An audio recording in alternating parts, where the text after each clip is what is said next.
అందిస్తూ సకాలంలో అవకాశం ఉన్నంత వరకు జిల్లా కమిటీ వారి యొక్క సహాయ సహకారాలు అందిస్తూ వారి వద్దకెళ్ళి సమస్య ఏదైనా ఉంటే మాట్లాడి సమస్యను పరిష్కరించే విధంగా పనిచేయాలని,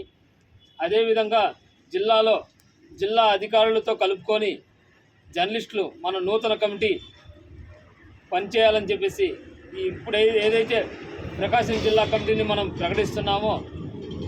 సభ్యులతో పని లేకుండా ఖచ్చితంగా మటుకు ఈడ ఏదైతే 11 మంది నెంబర్స్ని ప్రకటిస్తున్నామో జిల్లాలో ఏం జరిగినా కానీ జర్నలిస్టులకు ఏ సమస్య వచ్చినా, ఇంకొకటి మన యూట్యూబ్ జర్నలిస్టులకే కాదు, అది ప్రింట్ అండ్ ఎలక్ట్రానిక్ మీడియా ఎవరికైనా కానీ సమస్యలు వచ్చినా, మండల స్థాయిలో ఎక్కడైనా కానీ సమస్య వస్తే లేదా రాష్ట్ర స్థాయిలో ఏదైనా జర్నలిస్టుల మీద ఏదైనా సమస్యలు వచ్చినా, దాడులు జరిగినా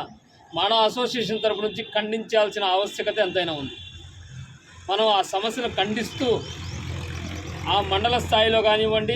జిల్లా స్థాయిలో కానివ్వండి తగు అధికారులకు మెమొరండం అందిస్తూ మన యొక్క సంఘీభావాన్ని ప్రకటించాల్సిన ఆవశ్యకత జిల్లా కమిటీ మీద ప్రత్యేకంగా ఉంది. కాబట్టి ఇప్పటి నుండి జిల్లా కమిటీ ప్రత్యేకంగా ఈ రోజు నుండి అఫీషియల్గా